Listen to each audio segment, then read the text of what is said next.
Considerations. Written by Frilla Lath. And read by Shakespeare Stole My URL. Summary. Ryland Grace was always Strat's first choice to go on the Hail Mary. Strat looked closely at the results Dr. Lamai had emailed her. It was a disappointment that she did not have the gene for coma resistance, but it was probably just as well. The world's leaders want their scapegoat, and she would not leave that responsibility to anyone else.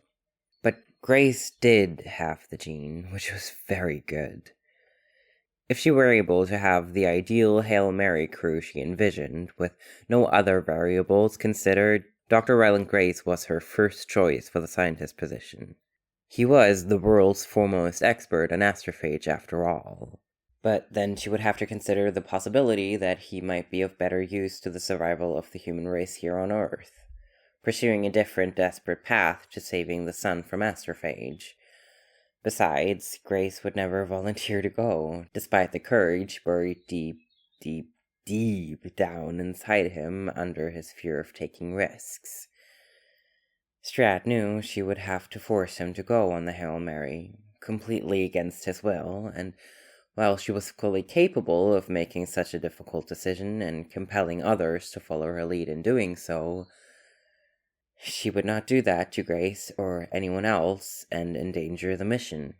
But she was not so foolish as to think it would be impossible that situation might arise, where she would have to send him instead of the alternatives she would find out of the volunteers already lining up to go.